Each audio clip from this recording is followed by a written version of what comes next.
चाहत तू ही फसाद हो। उससे इस वक्त शादी करना बेवकूफी होगी। उसका हार्ट ट्रांसप्लांट हो जाए तब तक बेहतर है कि इस बारे में तुम सोचो भी मत। मुझे मैरी मी कर लो ना अब तो। मुझे थोड़ा वक्त चाहिए सोचने के लिए। मेरी एक बात को गौर से सुनना, औरत जब इनकार करती है तो साफ साफ इनकार करती है, और अगर सोचने के लिए वक्त मांगे तो मतलब वो हाँ में आधा कदम रख चुकी है। अब तो जवाब ही नहीं पैदा होता कि तुम इसके प्रपोजल को कंसिडर भी करो। मुझे तो समझ में नहीं आ रहा ये सब चल क्या रहा है। उसके फादर अपने बेटे के साथ साथ तुम्हें भी धोखा दे रहे हैं। सिहान मेरा अकलौता बेटा है, मैं किस्मत से लड़के उसके लिए जिंदगी जीतूंगा, नामुमकिन को मुमकिन करूंगा। मैं तुमसे शादी करने के लिए तैयार हूँ। जी दोस्तों, क्या बनेगा इस ड्रामे का एंड? क्या ये इसकी मोहब्बत इसको मिलेगी कि कोई तीसरा बीच में आके लेके जाएगा? अभी तक तो इसने प्रपोज़ कर दिया इसको इस किस्त में।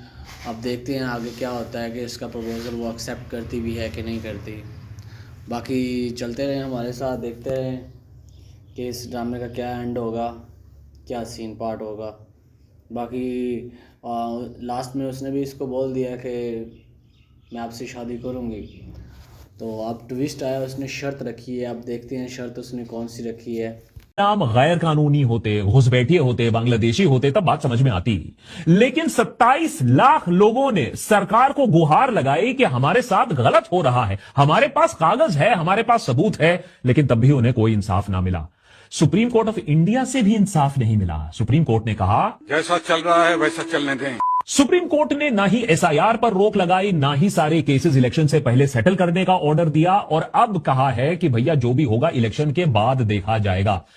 यानी पेशेंट को आप इमरजेंसी वार्ड पर तो ले आए, लेकिन डॉक्टर का अपॉइंटमेंट अगले हफ्ते मिलेगा। कोई सेंस है इस बात की? सेंस है इस बात में अगर आप इसे डेमोक्रेसी पर आपदा नहीं, ये किसी पार्टी विशेष के लिए अवसर के तौर पर देखो।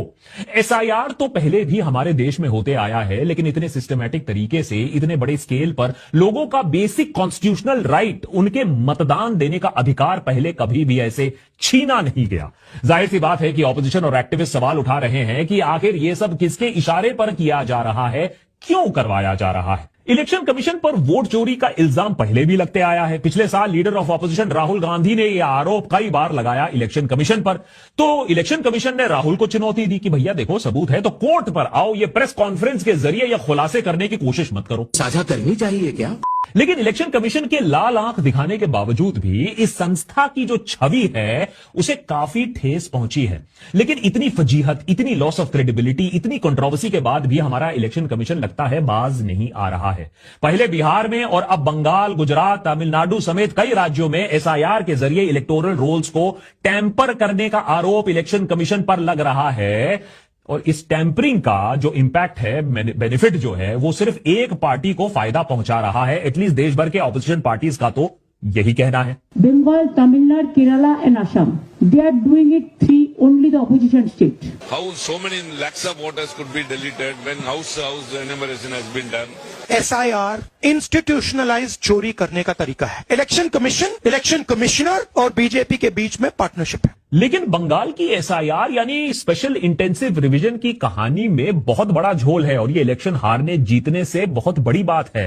जब हम एसआईआर की पूरी कहानी को समझेंगे, उसके नंबर, आंकड़े, पैटर्न, टाइमिंग, उसके पीछे राजनीति देखेंगे, तब शायद आप भी समझ जाओगे कि यह भारत की डेमोक्रेसी पर अब तक का सबसे बड़ा डायरेक्ट हमला क्यों है। देशभक्त के आज के एपिसोड में समझेंगे एसआईआर की कहानी, बंगाल में यह अलग तरीके से क्यों किया जा रहा है, आंकड़े हमें क्या बता रहे हैं, क्या फैक्ट्स को टाइम के वजह से इग्नोर किया जा रहा है, जिसके वोट्स गए क्या वो सच्ची में बांग्लादेशी टाइप लोग हैं, सुप्रीम कोर्ट ने इस मामले में क्या किया और क्या करना चाहिए था, और फाइनली ये इंडिया के लोकतंत्र के लिए क्या सिग्नल दे रहा है। एसआईआर के इस पूरे विवाद को हिंदू मुस्लिम के लेंस से लोग काफी देख रहे हैं, लेकिन धर्म तो बहाना है, इलेक्शन जीतना असली निशाना है। वैसे 90 लाख हटाए गए वोटर्स में से 63% हिंदू हैं, 34% मुस्लिम्स हैं। अब सवाल यह उठता है कि मुसलमानों की आबादी बंगाल में सिर्फ 27% है, तो 34% डिलीशन का आंकड़ा अपने आप में कुछ ज्यादा तो लगता है।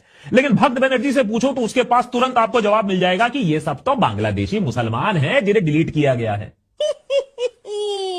लेकिन मजे की बात यह है कि डेटा दिखाती है कि बांग्लादेश से सटे बॉर्डर कंस्टिट्यूएंसीज में हिंदुओं का नाम ज्यादा डिलीट हुआ है, मुसलमानों का नहीं। खास तौर पर मथुआ समुदाय का। मथुआ हिंदू दलित एक कम्युनिटी होती है जो बांग्लादेश से भारत